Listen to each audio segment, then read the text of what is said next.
Leinster secured top seeding, but Racing exposed some of their weaknesses. My name is Mark. Let's talk rugby.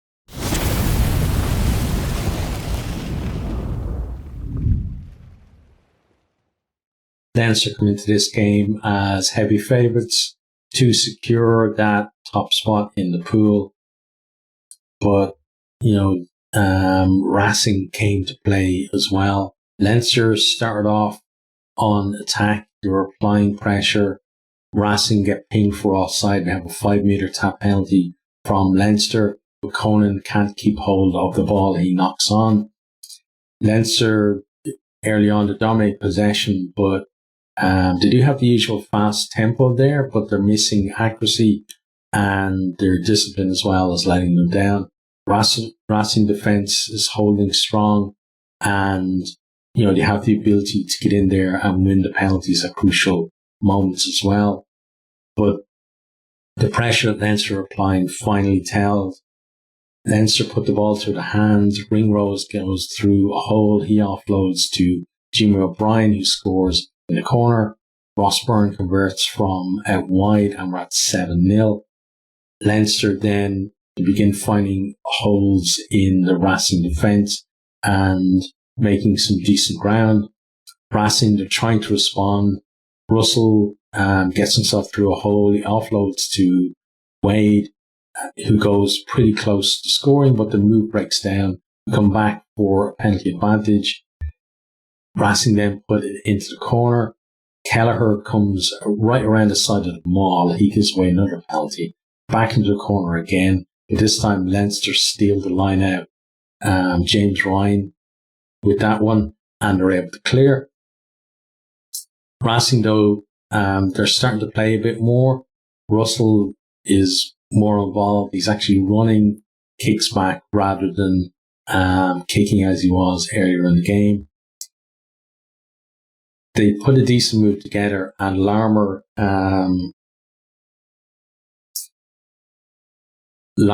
then, Leinster turned the ball over.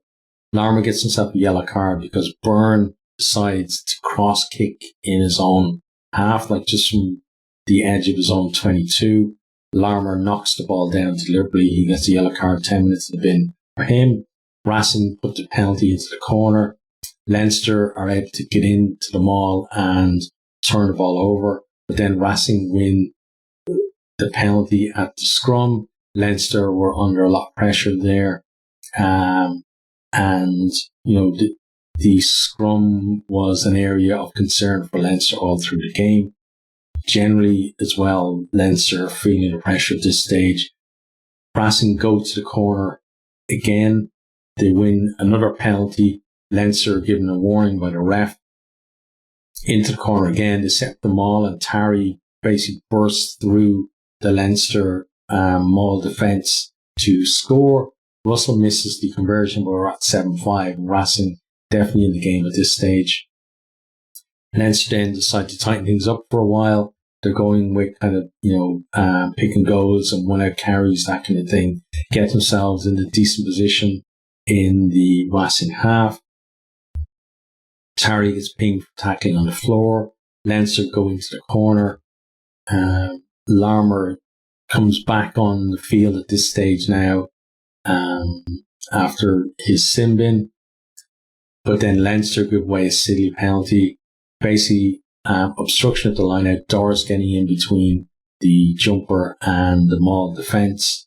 Lets Racing clear the ball. Leinster then win a penalty at the scrum with the clock just in the red. I think it was the only scrum penalty they won in the game. We have a bit of a delay as Yakane needs some treatment. He got injured at that last scrum. He goes off, has to be replaced. Leinster goes to the corner again, but this time the line-out malfunctions. Halftime score is 7-5. Leinster were poor for a lot of the first half, but they're leading. Racing at that stage probably feel they have a bit of hope to get the win that they need to qualify. Into the second half then, Racing do start the better of the two teams. They win the self penalty. Russell goes for the post. He misses it, drags it wide. That would have given Racing a lead, but you can see that they are building their way into the game. They have a decent period of possession, and they're in a nice position where Van der Fleer manages to get over the ball and win a penalty.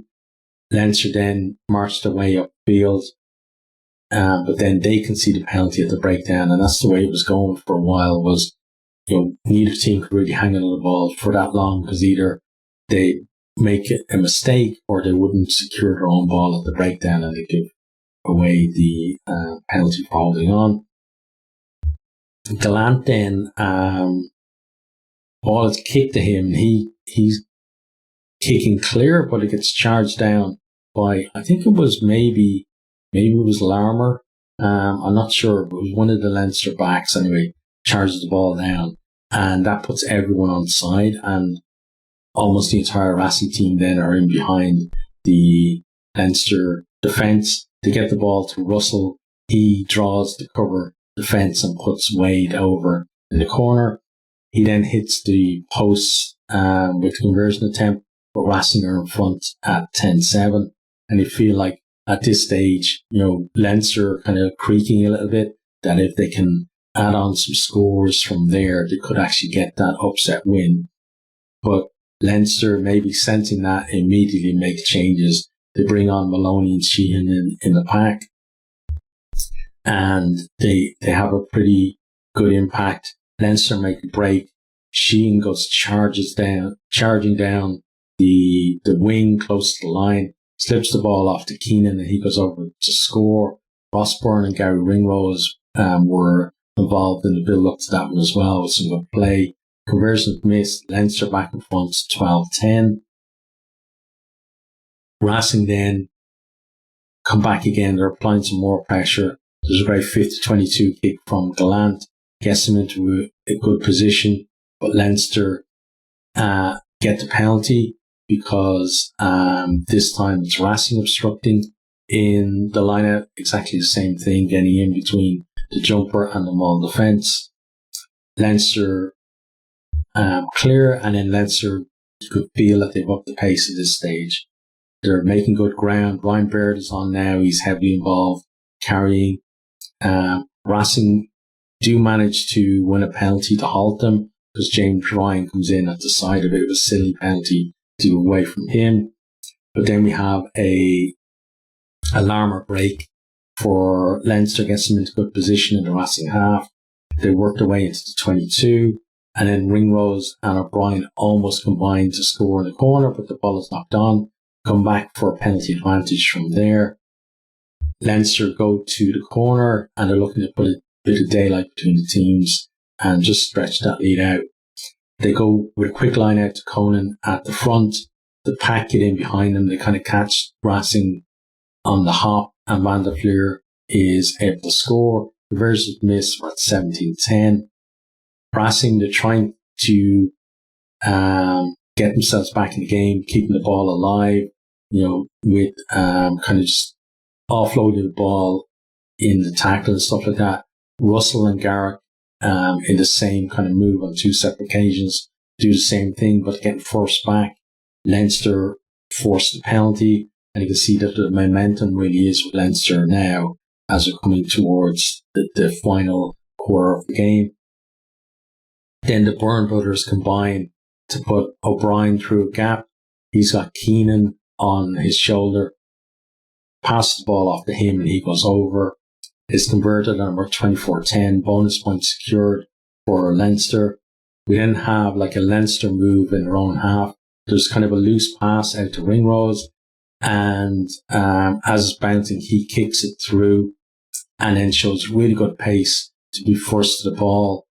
And as he gets the ball, kind of in one motion, collects the ball and offloads to O'Brien to go over for his second try of the game. Conversion is missed by Harry Bourne, but we're at 29-10 at this stage.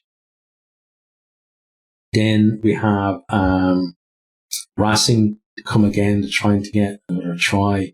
Leinster being strong in defence at this stage.